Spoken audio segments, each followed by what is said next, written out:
안녕하세요. 건강건성 구독자 여러분, MC 조미라입니다.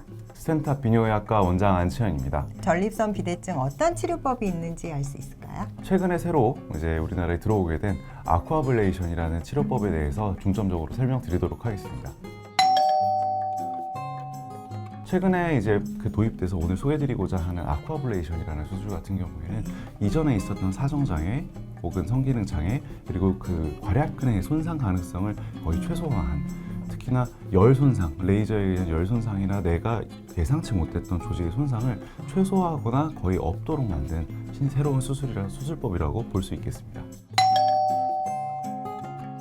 앞서 말씀드렸던 전기라든지 레이저를 사용하는 방법과는 워터젯, 그러니까 물 수압을 이용해서 전립선 절제를 하게 됩니다. 그러다 보니 다른 신경 조직이나 혈관 조직의 손상도 최소화하게 되고요.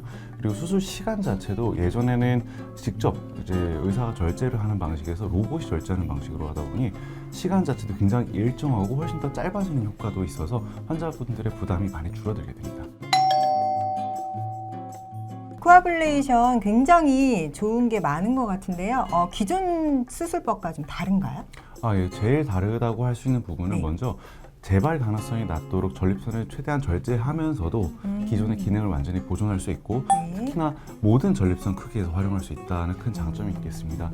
전립선이 작은 분들은 어떻게 보면 기능 보존이 우선시되고 전립선이 크신 분들 같은 경우에는 기능의 회복, 그러니까 방광 기능이나 소변 보시는 소변 줄기의 회복이 우선시되게 되는데 이 양쪽 모두를 잡은 수술로서 모든 전립선 크기에서 활용하실 수 있다는 큰 장점이 있습니다. 와. 모든 전립선 비대 환자에서 활용이 될 수 있고요. 약물 치료로 조금 어려우신 분들이 특히나 전립선의 구조적인 문제라든지 그래서 같은 크기에서도 훨씬 더 빠르게 힘들어하시고 증상이 일찍 나타나시는 경우가 있습니다. 이런 경우에 유로리프트, 기존에 당일 퇴원이 가능하신 방법도 있지만 우리 아쿠아블레이션도 당일 퇴원 혹은 다음날 퇴원이 가능한 방법으로서 추천해드릴 만한 그런 수술이 되겠습니다. 네, 그렇다면 전립선 비대증이 있는 환자분에게 좀 하실 말씀 있으신가요?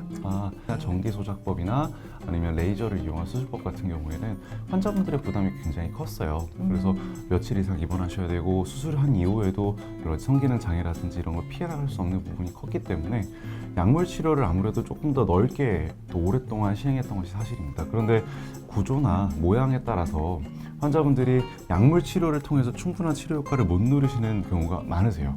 그래서 특히나 요즘 같은 겨울 전립선 비대증, 나는 약을 먹고 있는데도 너무 급하고 소변줄기도 약하고 너무 힘들다, 이런 분들이 많으신데요. 이런 분들 같은 경우에는 저희 병원 방문하셔서 결찰술이라든지 아쿠아블레이션 통해서 굉장히 큰 효과 누리시고 있고 조금 조기에 내 불편감에 대해서 민감하게 찾아주시는 분들 같은 경우에는 수술, 시술 이후에 약 없이 평생 비뇨기과 방문할 일 없이 적어도 소변 증상으로는 행복하게 지내시는 분들도 많으시니까 부담 갖지 마시고 약물 치료 중에도 찾아주시면 더 좋을 것 같습니다.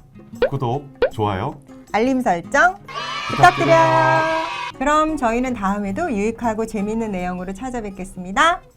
안녕. 좋아요, 구독, 알림 설정